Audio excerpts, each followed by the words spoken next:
Ayan oh, may bunga na. Mga tanim kong beans. Similyahin ko rin to eh. Paramihin ko. Para sa isang taon mas marami tayong may tanim. Yung mga bundok ay ganyan-ganyan na kawan. Yan ang tatamnan ko. Sayang din eh.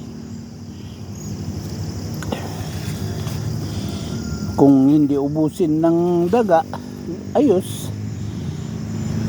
Pero kung hindi naman ganito kalinis, hindi dadagain. Yan o.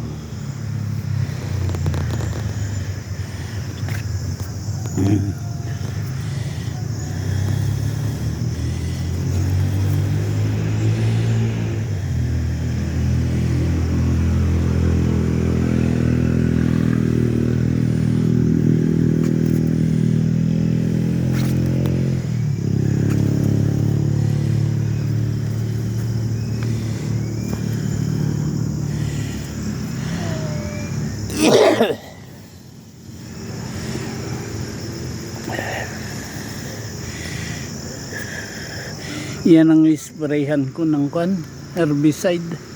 Yan sa taas. Kasi baka sisibol na rin yung mga ubi. Kahirap maglinis.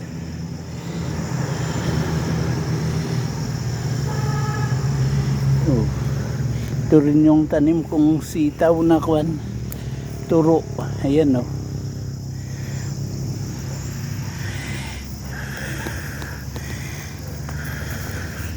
Masyadong marami yung iba. Ito talong ang itatanim ko dito.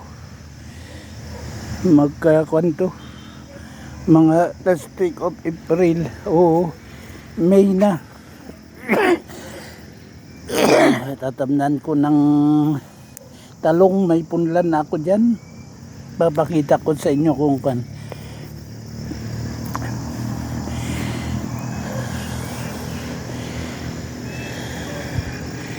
ito ang munting taniman, no? Talagang munti, kukunti lang. Maparami natin to. Sakali. Kahit isang salop lang sana may tanim natin. Dalawang taon. Kaya hindi naman 2 taon. Kahit 1 taon lang kasi kwanto eh. Madali lang, mga 75 days servicing na. Magsi-60 pa lang naman to sa 9 eh. April 9. Na yung bulaklak. Ayan o.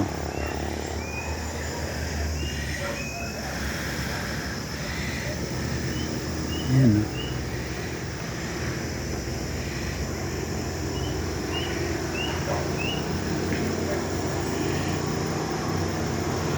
May ginagawa kaming dyan sa kabila.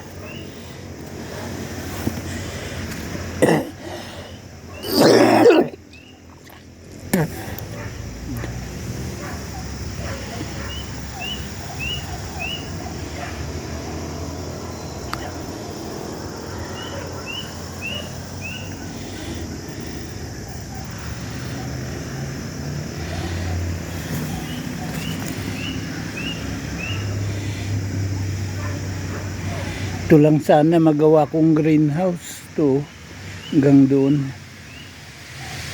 Yan lang. Pwede na.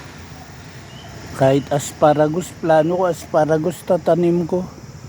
At mga basil, ganun. Hindi bulaklak. Pwedeng organic naman yun.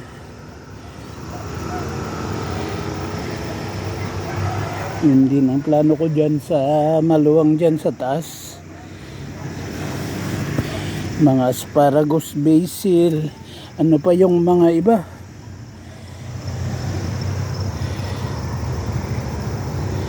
Kahit konti-konti lang.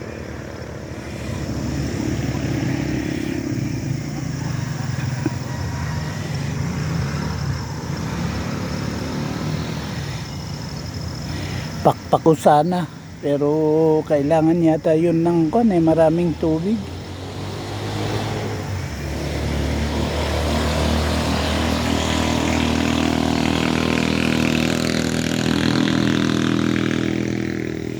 Shout out kay Philip Chan. Pwede bang kung ka sa makita mo sa YouTube, kung pwede dito maglagay ng B. Tinatanong sa akin. Ayan o. Pero wala naman akong katabi nagkakon ng bulaklak malayo. Diyan sa kabila hindi naman ginagardin.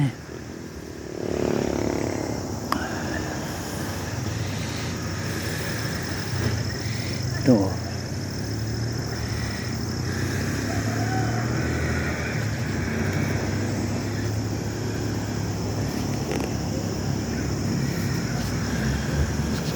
Wala.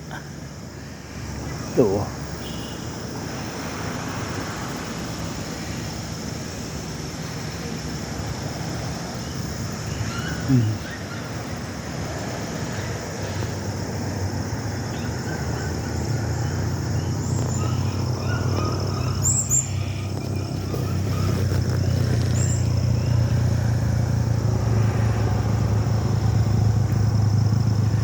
Ito, plano kong tamnan ng saging dyan sa baba.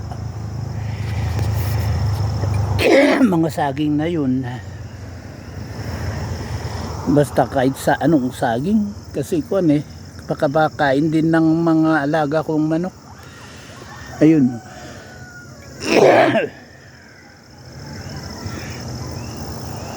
Madre Agua meron dyan sa baba. Nagtanim din ako.